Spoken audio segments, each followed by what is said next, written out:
assuming that you have heard of the stewardship of God's grace. Now, the way that Paul's going to get them to understand this is by showing them his own life.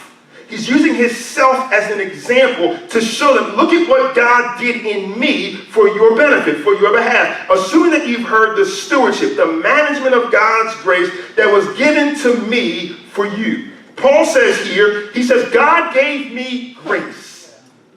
The grace that God had given to Paul was that Paul was a religious scholar. He was taught by a man named Gamaliel. Paul was steeped in Jewish religion.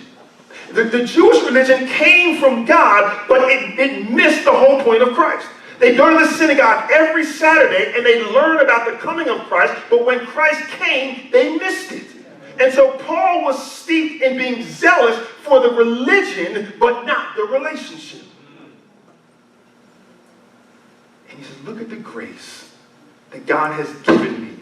God gave grace to Paul. God came and found Paul where he was, on his way on that Damascus road in Syria, on his way to round up the Christians, to execute them if he felt like it, to throw them into prison, to do whatever he wanted because he was zealous for religion, but not relationship. When God met him, when God found him, Paul was converted right there on that Damascus road. And he says, the grace that I received, God gave it to me for you. And the question I have to ask you, and the same question I've been asking myself, is the grace that God has given into my life, the way that God found me, the way that God saved me, the way that God has moved in my life, the doors that God has opened in my life, who is it for? Because if your grace is just for you, if you're coming into the house of the Lord, it's just for me to get a blessing, for me to get what I need, and I don't have time for anybody else. If that's all it's for, then it may not be the fullness of the grace that God has given you. Paul says, the grace that I have received, it was for me to give to you, Ephesians Church, Longview Bible Church. The things that God has given into me is for you. And the things that God has given to you is for somebody in your family.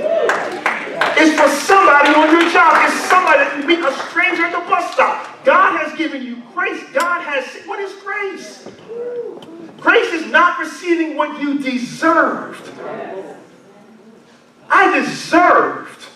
I want you to think too badly of me this morning. But for some of the things I did as a teenager, some of the things I did in my early teens, if I wasn't as fast as I was, let me tell you, if God wasn't for me, what I deserved was jail.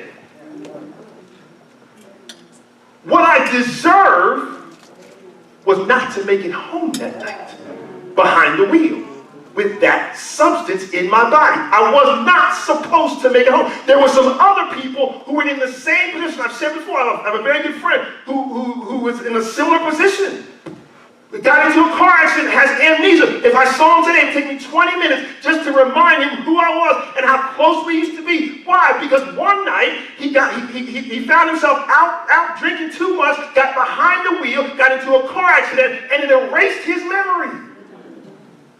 What kind of grace has God given me? I mean, can we just be real? Why didn't I become addicted? Why didn't I get hooked? How did I get that job? The requirements were this long. My resume was 2 inches. But God gave me the job? My credit score said this, and my house is now this. How did that